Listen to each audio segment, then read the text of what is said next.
வணக்கம். அதிரடியின் இன்றைய பிரதான செய்திகள். முதலில் தலைப்புச் செய்திகள். நாட்டில் திடீரென சுற்றி வளைக்கப்பட்ட பெண், குவிக்கப்பட்ட பல கோடி சொத்துக்கள், விசாரணையில் வந்த திடுக்கிடும் தகவல். மத்திய கிழக்கின் பதற்ற நிலை, திடீரென வந்து அரசாங்கத்தை எச்சரிக்கும் மகிந்த, வெளியிடப்பட்ட கருத்துக்கள். நாட்டின் முக்கிய துறையை பாதித்த மத்திய கிழக்கு போர் பதற்றம், கவலை வெளியிடும் அதிகாரிகள். அரசு நிறுவனங்களில் இடம்பெறும் தவறான செயல்கள், நியமிக்கப்பட்ட புதிய புலனாய்வு குழு, வரப்போகும் நடைமுறை.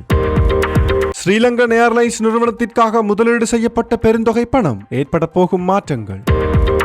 ஈரானில் இருந்து இலங்கைக்கு வந்த அவசர தொலைபேசி அழைப்பு, கலந்துரையாடப்பட்ட முக்கிய விடயங்கள்.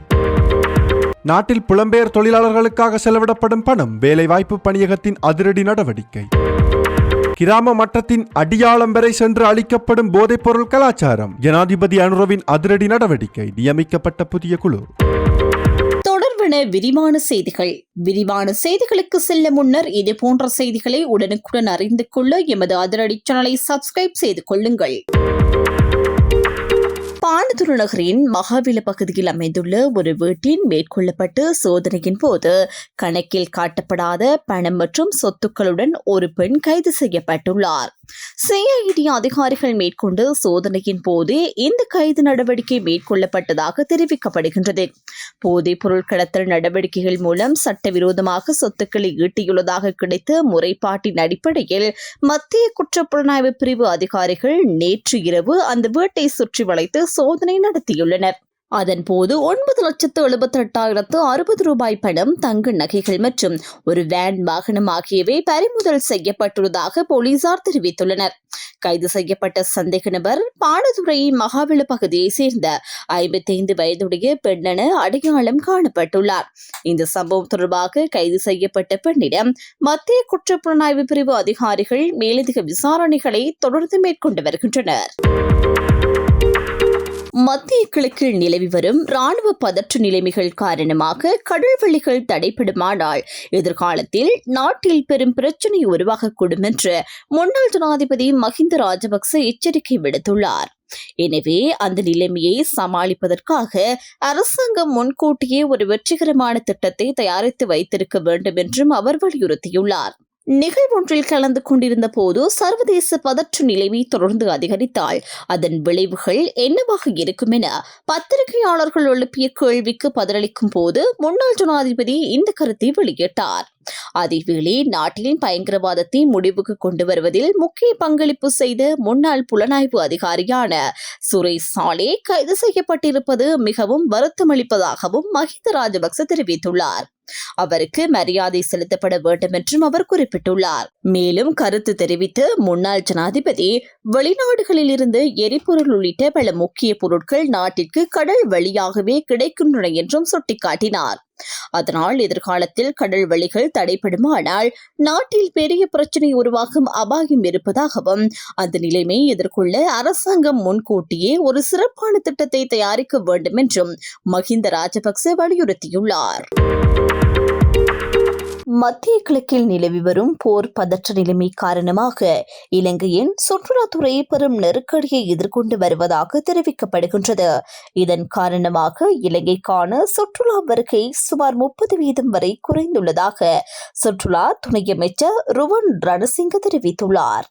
இந்த குறைவு ஏற்படுவதற்கான முக்கிய காரணமாக 768 விமான பயணிகள் ரத்து செய்யப்பட்டிருப்பதை அவர் சுட்டிக்காட்டியுள்ளார். குறிப்பாக குல்ஃப் கோஆபரேஷன் கவுன்சில் நாடுகள் மற்றும் மத்திய கிழக்கு பகுதிகளில் இருந்து வரவிருந்த பல பயணிகள் தங்களது பயண திட்டங்களை மாற்ற வேண்டிய நிலை ஏற்பட்டுள்ளதாகவும் அவர் கூறினார்.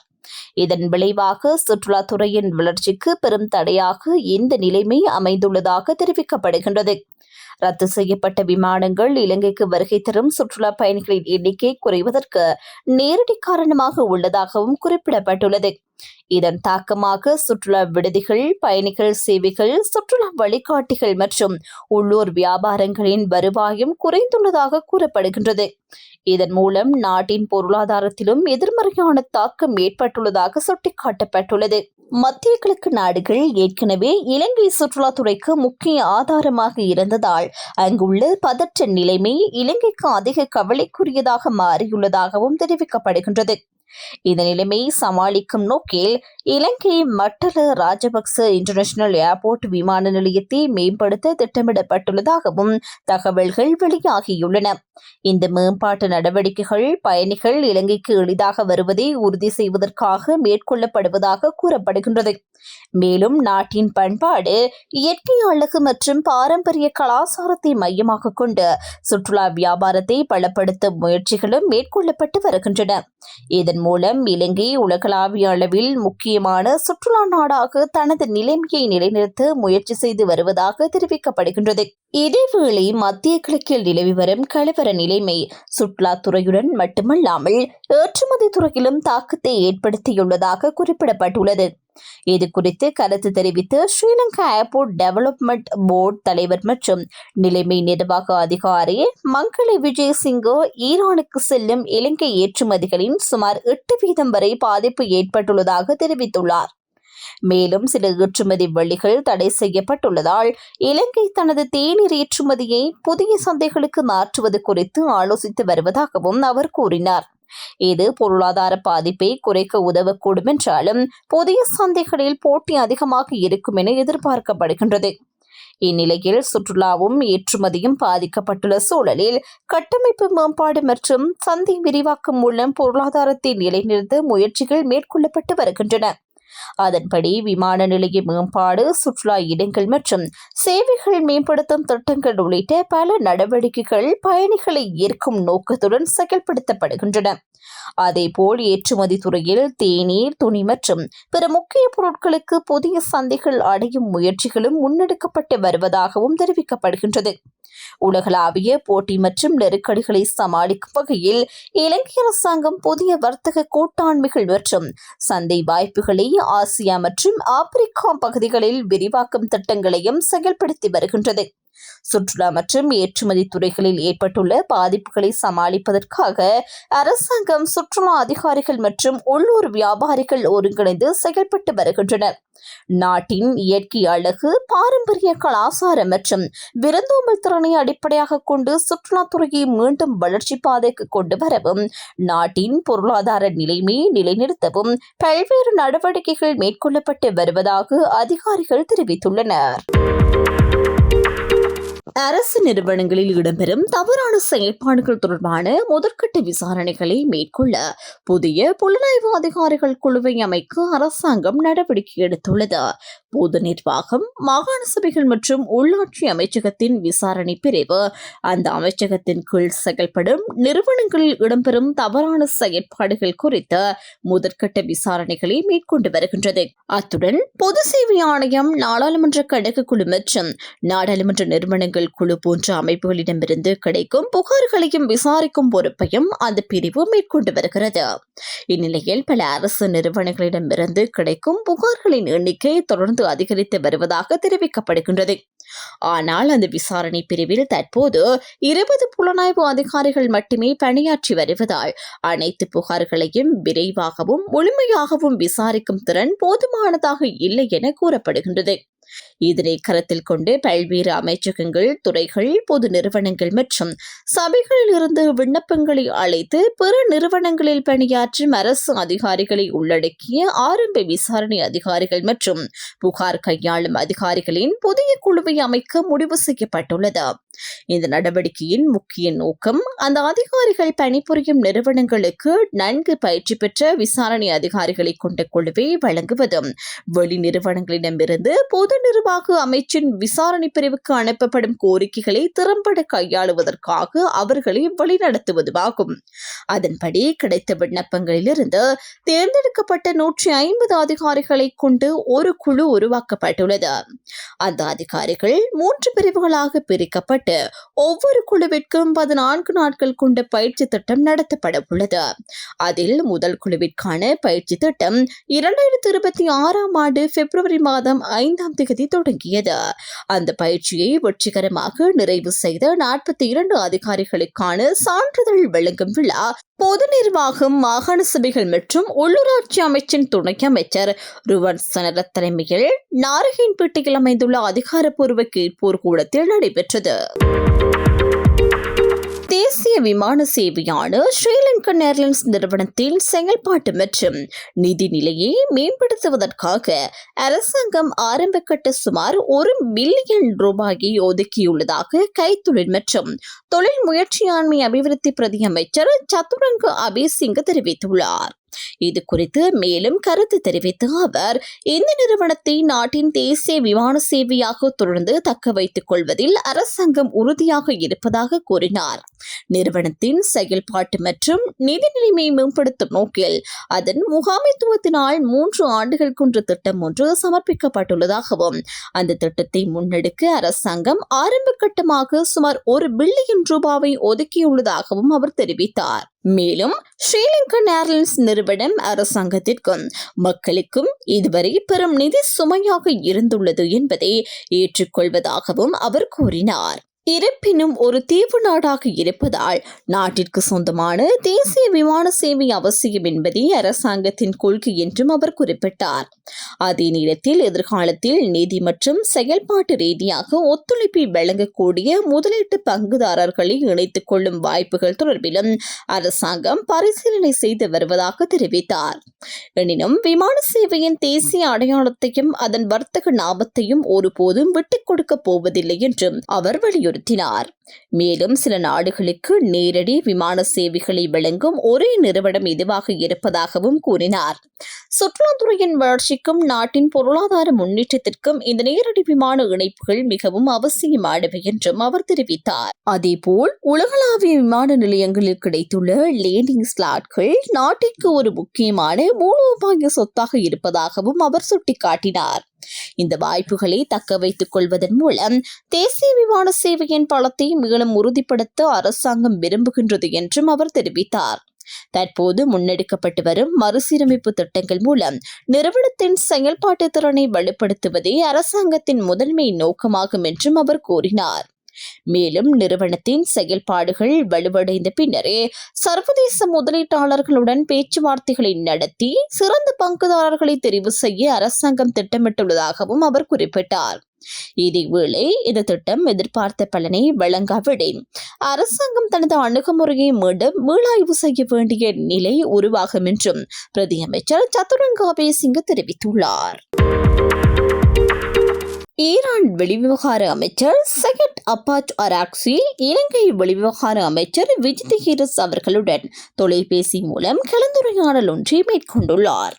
ஈரான் மீது அமெரிக்காவும் இஸ்ரேலும் மேற்கொண்டு ராணுவ தாக்குதல்களை தொடர்ந்து உருவான சமீபத்திய நிலைமைகள் மற்றும் முன்னேற்றங்கள் குறித்து ஈரான் வெளிவிவகார அமைச்சர் இந்த உரையாடலில் விளக்கம் அளித்துள்ளதாக இலங்கை வெளியுறவு அமைச்சகம் தெரிவித்துள்ளது. அமெரிக்க தாக்குதலின் போது மூழ்கடிக்கப்பட்ட IRIS டேனா என்ற ஈரானிய போர்க்கப்பலின் பணியாளர்களை மீட்க உதவியதற்கும் அதேபோல் தாக்குதலில் உயிரிழந்த 84 மாலுமிகள் உடல்களை மீண்டும் திருப்பி அனுப்புவதற்காக வழங்கிய ஒத்துழைப்பிற்கும் ஈரான் வெளிவிவகார அமைச்சர் இலங்கைக்கு நன்றியை தெரிவித்ததாகவும் கூறப்படுகின்றது. இதேவேளை இந்த தொலைபேசி உரையாடலின் போது இரு நாடுகளின் வெளிவிவகார அமைச்சர்களும் இருதரப்பு உறவுகள் தொடர்பான பல்வேறு விடயங்கள் குறித்து கலந்துரையாடியுள்ளனர். மேலும் இலங்கை மற்றும் ஈரான் ஆகிய இரு நாடுகளுக்கும் இடையிலான தொடர்ச்சியான ஒத்துழைப்பின் முக்கியத்துவத்தையும் அவர்கள் மீண்டும் உறுதிப்படுத்தியுள்ளதாகவும் தெரிவிக்கப்படுகின்றது. நடப்பு ஆண்டின் முதல் 2 மாதங்களில் வெளிநாட்டு வேலைவாய்ப்புக்காக சென்று புலம்பெயர் தொழிலாளர்களின் குடும்பங்களுக்கான நலன்புரி நடவடிக்கைகளுக்காக 9,62 லட்சம் ரூபாய் செலவிடப்பட்டுள்ளதாக Sri Lanka bureau of foreign employment தெரிவித்துள்ளது. இது தொடர்பாக அந்த பணியகம் வெளியிட்டுள்ள விசேட அறிக்கையில் இந்த தகவல் குறிப்பிடப்பட்டுள்ளது. அந்த அறிக்கையின்படி இந்த ஆண்டின் ஜனவரி மற்றும் பிப்ரவரி மாதங்களில் மட்டும் மொத்தம் 5,938 பயனாளிகளுக்காக இந்த நிதி செலவிடப்பட்டுள்ளதாக தெரிவிக்கப்படுகின்றது. புலம்பெயர் தொழிலாளர்களின் குடும்ப உறுப்பினர்களின் நலன்களை உறுதிப்படுத்தும் நோக்கில் பல்வேறு நலன்புரி திட்டங்கள் தொடர்ந்து முன்னெடுக்கப்பட்டு வருவதாகவும் பணியகம் குறிப்பிட்டுள்ளது. மேலும் நாட்டின் பொருளாதாரத்திற்கு புலம்பெயர் தொழிலாளர்கள் வழங்கும் பங்களிப்பை கௌரவிக்கும் வகையிலும் அவர்களின் குடும்பங்களின் சமூக பாதுகாப்பை உறுதிப்படுத்தும் நோக்கிலும் அந்த பணியகத்தினால் மேலும் பல விசேட திட்டங்கள் நடைமுறைப்படுத்தப்பட்டு வருவதாக அந்த அறிக்கையில் தெரிவிக்கப்பட்டுள்ளது. ஜனாதிபதியின் முழு நாடுமே ஒன்றாக இன்று தேசிய செயற்பாட்டுடன் இணைந்த விஷ போதைப்பொருள் பயன்பாட்டை தடுக்கும் நோக்கில் கிராம மட்ட போதைப்பொருள் தடுப்பு குழு ஒன்று இன்று அமைக்கப்பட்டுள்ளது. இந்த குழு புலோலி வடமராட்சி பகுதியில் அமைக்கப்பட்டுள்ளதாக தெரிவிக்கப்படுகின்றது. இதற்கான நிகழ்வு பாயிண்ட் பெட்ரோ பிரதேச சபையின் புலோலி வட்டார உறுப்பினர் புலோலியூர் ராமணன் தலைமையில் நடைபெற்றது. இந்த நிகழ்வில் புலோலி வட்டாரத்தின் 6ஆம் வட்டாரமாக கருதப்படும் J408 கிராம பிரிவுக்குட்பட்ட பல்வேறு பொது சங்கங்களின் பிரதிநிதிகள், கிராம மக்கள் மற்றும் சமூக ஆர்வலர்கள் உள்ளிட்ட பலர் கலந்து கொண்டனர். நிகழ்வின் போது போதைப் பொருள் பயன்பாட்டை தடுக்கும் விதமாக விழிப்புணர்வு உரைகள் வழங்கப்பட்டன. அதன்படி வடமராட்சி வடக்கு பிரதேச செயலகத்தின் போதைப் பொருள் தடுப்பு உத்தியோகஸ்தர் நந்தகுமார், கிராம சேவகர் ரங்கநாதன், சமுர்த்தி உத்தியோகஸ்தர் சியமலா, சமூக வலுவூட்டல் உத்தியோகஸ்தர் திவ்யா, மேலும் பாயிண்ட் பெட்ரோ போலீஸ் ஸ்டேஷன் பதில் பொறுப்பதிகாரி உப போலீஸ் பரிசோதகர் புத்திக குமார் மற்றும் போலீஸ் உத்தியோகஸ்தர் விதுஷன் ஆகியோர் கலந்து கொண்ட போதைப் பொருள் தடுப்பு தொடர்பான விழிப்புணர்வு கருத்துக்களை வழங்கினர். அத்துடன் போதை ஒழிப்பு குழுவின் எதிர்கால செயற்பாடுகள் தொடர்பாகவும் விளக்கங்கள் வழங்கப்பட்டன. இந்நிகழ்வின் இறுதியில் கிராம மட்டத்தில் போதைப் பொருள் எதிர்ப்பு விழிப்புணர்வு நடவடிக்கைகளை தொடர்ந்து முன்னெடுக்க சிறப்பு குழு ஒன்றும் அமைக்கப்பட்டுள்ளதாக தெரிவிக்கப்படுகின்றது. ஈரானிய கடற்படைக்கு சொந்தமான அதிநவீன போர்க்கப்பலான IRIS டேனா மீது இந்திய பெருங்கடலில் நடத்தப்பட்ட தாக்குதலுக்கு தகுந்த பதில் வழங்கப்படும் என்று ஈரான் ராணுவ தளபதி அமீர் ஹட்டாமி எச்சரிக்கை விடுத்துள்ளார். போர் பயிற்சியை முடித்துவிட்டு மீண்டும் ஈரான் நோக்கி திரும்பிக் கொண்டிருந்த போதே இந்த தாக்குதல் நடத்தப்பட்டதாகவும் அவர் தெரிவித்துள்ளார். மேலும் நேரடி போரில் ஈடுபடாத நிலையில் தமது கடற்படையினர் மீது மேற்கொள்ளப்பட்ட இந்த தாக்குதலை ஈரான் வன்மையாக கண்டிப்பதாகவும் அவர் குறிப்பிட்டுள்ளார். அத்துடன் IRIS டேனா கப்பலின் பெயரும் அதில் உயிரிழந்த பணியாளர்களின் தியாகமும் ஈரானிய கடற்படை வரலாற்றில் தைரியம் மற்றும் அர்ப்பணிப்பின் அடையாளமாக நிலைத்திருக்கும் என்றும் அவர் தெரிவித்துள்ளார். மேலும் ஈரானின் கடல் எல்லைகளை பாதுகாப்பதற்கும் கடற்படை சக்தியை மேலும் பலப்படுத்துவதற்கும் உறுதியான தீர்மானத்துடன் செயல்படுவதாகவும் ஈரான் ராணுவ தளபதி அமீர் ஹதாமி வலியுறுத்தியுள்ளார். இதற்கிடையில் இலங்கைக்கு தெற்கே அமைந்துள்ள கடற்பரப்பில் அமெரிக்க தாக்குதலுக்கு உள்ளான IRIS டேனா கப்பலில் உயிரிழந்த 84 ஈரானியர்களின் சடலங்கள் விமானம் மூலம் ஈரானுக்கு அனுப்பப்பட்டுள்ளன. இந்த விமானம் மட்டல ராஜபக்ச இன்டர்நேஷனல் ஏர்போர்ட் விமான நிலையத்திலிருந்து நேற்று முன்தினம் இரவு சுமார் 9:29 அளவில் புறப்பட்டதாக தெரிவிக்கப்படுகின்றது. இலங்கையில் உள்ள எம்பசி ஆஃப் ஈரானின் ஸ்ரீலங்கா ஒருங்கிணைப்பின் கீழ் உயிரிழந்த மாணவிகள் உடல்களை அவர்களின் தாய்நாடு ஈரானுக்கு அனுப்பும் நடவடிக்கைகள் முன்னெடுக்கப்பட்டதாகவும் தெரிவிக்கப்படுகின்றது. இத்துடன் அதிரடியின் இன்றைய பிரதான செய்திகள் நிறைவடைகின்றன. எமது செய்தி தொடர்பான உங்களுடைய கருத்துக்களை மறக்காமல் கமெண்டில் பதிவிடுங்கள். மேலும் இது போன்ற செய்திகளை உடனுக்குடன் அறிந்து கொள்ள எமது அதிரடி சேனலை சப்ஸ்கிரைப் செய்து கொள்ளுங்கள்.